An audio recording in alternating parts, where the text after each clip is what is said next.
Hello and welcome to News Across Nigeria. I'm Olumide Macaulay. On the program today, Nigerian Army tries 4 officers and 16 soldiers for theft, sales of ammunition, murder, acts of indiscipline in the line of duty.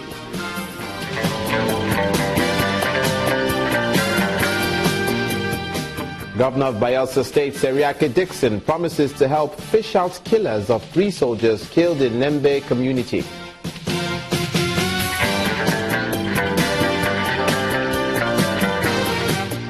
And the federal government begins the move to contain herds in Kaduna State as rehabilitation of grazing reserves gets underway.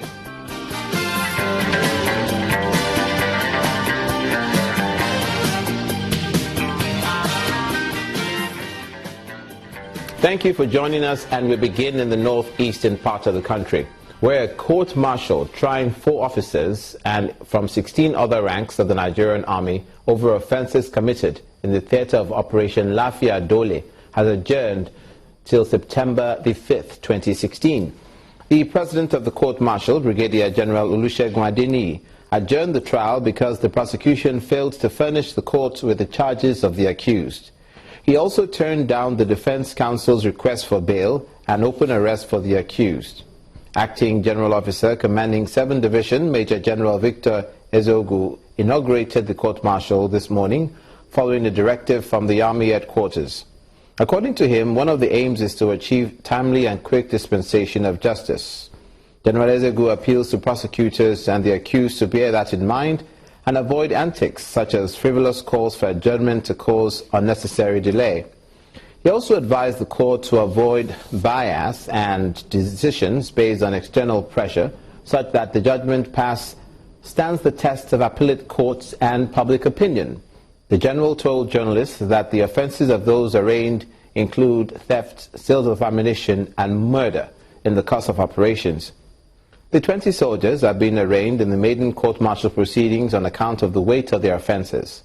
The GOC says over 100 soldiers have been tried and punished at the brigade level over the acts of indiscipline and non-professionalism. 15,000 soldiers have also been awarded medals of excellence on the theatre of operations for patriotism and gallantry.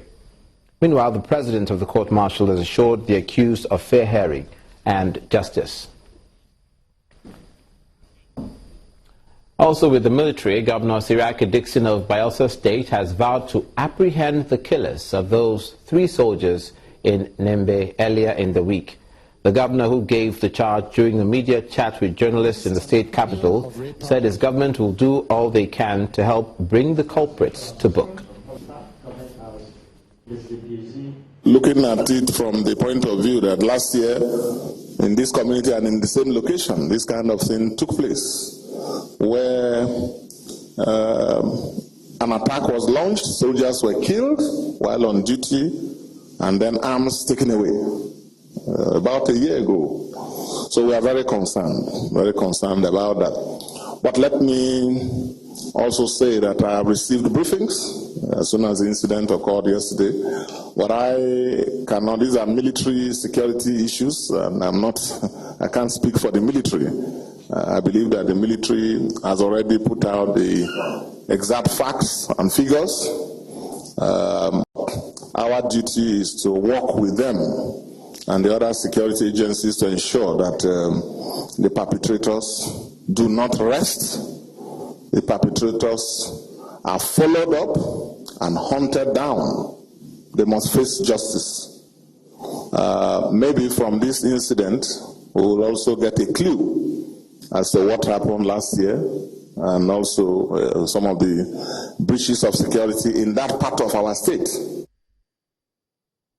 Mr. Seriake Dixon, Governor of Bayelsa State. From the south-south to the north-central, the Plateau State Director of Fire Services, Mr. Michael Dong, says the retired police officer and his 3 children killed in Monday's fire incident in Jos, the state capital, may have died as a result of poor electrical wiring of the building. He says there was no quick response because the incident was not reported quickly. It was a dark Monday for residents of Jenta Adamu, a suburb of Jos North local government area of Plateau State, north-central Nigeria, as tragedy struck in the area. This two-bedroom apartment has accommodated retired Assistant Superintendent of Police Anthony Kwamel and his family for 3 years. But this same house has now become where he ended up with his 3 children.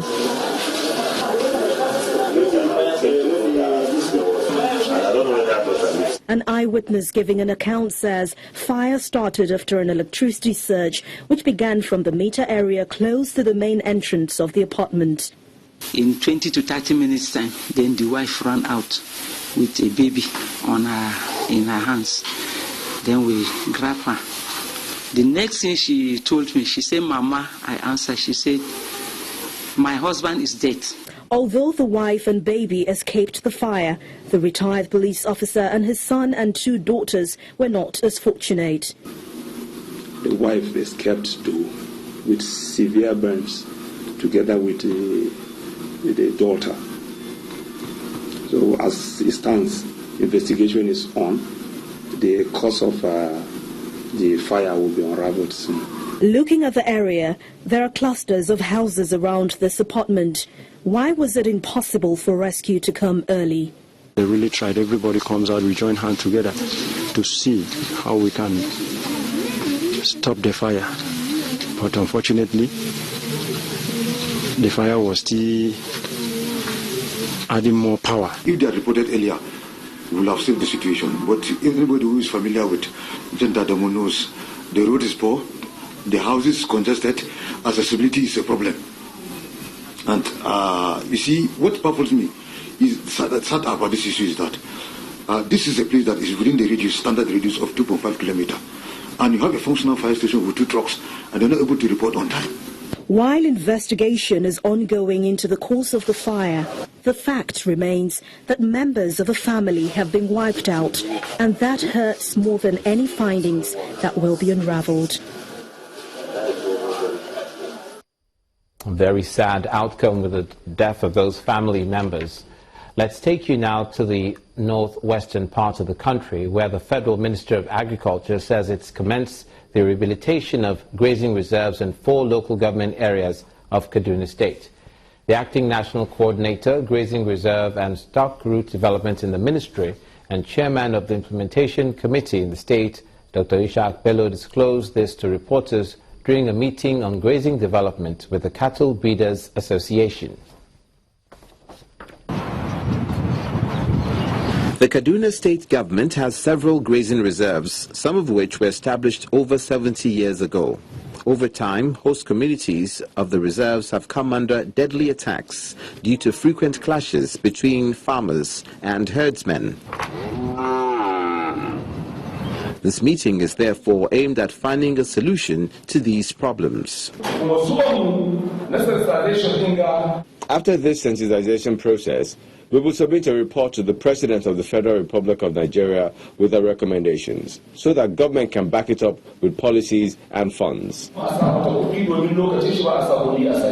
As part of efforts to revive the grazing routes, the State Implementation Committee on Grazing Development has dedicated land for the purpose. Kaduna State has prepared a roadmap on its own on grazing reserves development, whereby the objective is to solve 4 principal issues. 1, to improve the productivity of the cattle, to reduce conflict, to empower the youth, and also to give them skills in business and entrepreneurship. The committee, in conjunction with the Ministry of Agri, is planting 130 hectares of pasture, community pasture development in these 4 reserves, and also give 90 persons, individuals, to develop homestead pasture within the allocations. Other stakeholders say apart from addressing the frequent clashes between herdsmen and farmers, the reserve will lessen the problem of cattle rustling and armed banditry. With this joint action committee that has been formed,